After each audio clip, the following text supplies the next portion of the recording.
I'm kind of in awe of the film because I love the film so much. I walked out a little bit on cinematic air, I guess, last night walking away. You play a character who is stage struck, and I've been around so many people who have had that experience. I have a degree in theater and a background in theater, but it's so fun to meet people in their first experience. Do you remember your first experience, and do you remember way back when it? Yeah, I do. I went on a school trip to Stratford-upon-Avon to see David Warner's Hamlet. This is 1964, 65, something like that. David Warner. David Warner was a very good Hamlet Yeah. in then. Wow, what slender, very modern. Wore a long red scarf.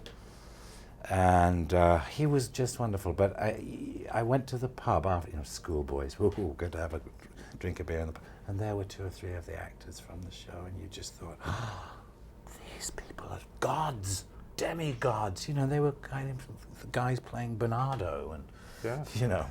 not David Warner wasn't there, and you just thought, oh, how wonderful this effortlessly glamorous, sexy world that these people live in and get paid. So that was it for me. I was gone. It is amazing, and there's also a lot of people that get stage struck that should never act. Every once in a while. Really? Do you want to name names? No, nobody that I know, but I mean people that I know actually. Yeah. That want to drop everything and become actors and probably shouldn't because they get a little struck. Well, they're probably right, but it's a lot. To be an actor, to succeed as an actor, you need 2 things. You need a talent of some sort. You need to be able to do the job at some sort. But nevertheless, that's not number one. You've got to have, there are 3 things. You've got to have luck. You've got to be in a hit from time to time. And thirdly, you've got to have the temperament to be an actor, because it's a tough life if it's not going for you. And a lot of people duck out of it because if they can't, they think it's going to be first night parties and champagne all the way and wall-to-wall adulation. Well, it's tough. You get turned down a lot for jobs that you think you should get.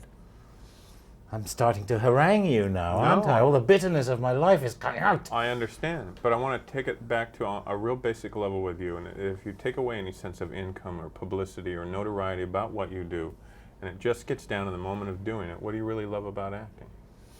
It's that ability to be childlike. You're playing. I have 2 small children, and they play Let's Pretend.